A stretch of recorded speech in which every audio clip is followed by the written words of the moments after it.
শিক্ষার যে হার উঠে আসছে ঠিকই, কিন্তু জাতীয়ভাবে শিক্ষার যে হার সেই হারটা আমার শৈলকুপাতে নাই। ইউনূস সাহেব কেবলই আমাকে জানালেন, আমরা কিছু কাজ করছি ঢাকাতে, আমাদের বিসিএস ফোরাম আছে, ওনাদের সাথে ব্যাংকেস ফোরামের সাথে কথা বলেছি, শৈলকুপার উন্নয়নে সবাই যাতে অংশগ্রহণ করতে পারেন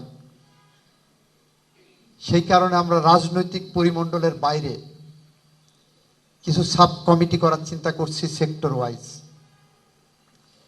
যারা সবাই মনে করতে পারেন যে না, শৈলকুপার জন্য আমার কিছু করণীয় আছে, একার পক্ষে কোনো কিছুই করা সম্ভব নয়। আমরা আপনাদেরকে যে কথাগুলো বলতে চাই সেই কথাগুলোর মধ্যে শৈলকুপার উন্নয়নের কথা বলবেন, অডিটোরিয়ামের কথা বলবেন, নিশ্চয়ই অডিটোরিয়াম হওয়া দরকার, নিশ্চয়ই এখানে শিল্পকলার একটা অডিটোরিয়াম হওয়া দরকার।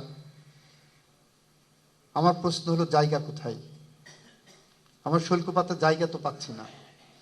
আমি সপ্তাহখানেক আগেই, সম্ভবত নাসির ভাই আছেন, ওনারা যে আমি একটা ডিও লেটার ইস্যু করেছি, মন্ত্রীর সাথে কথা বলেছি, আমার ঝিনেদা জেলায় আমাদেরকে একটা মেডিকেল কলেজ দিতে হবে। চিন্তা করে ঝিনেদা জেলায় মেডিকেল কলেজ করার জায়গা কোথায়? আমি তো দেখছি না। মাথার মধ্যে ঘুরছে যে কোন এলাকায় করলে জমি পাওয়া যাবে। এটা তো 2-1 বিঘা জমির কাজ না, অনেক বড় জমি দরকার। বিআরডিবি কুমিল্লাতে একটা আছে, বগুড়াতে একটা আছে, খুলনা বিভাগেরটা আমরা ঝিনেদাই করার জন্য পরিকল্পনা করছি।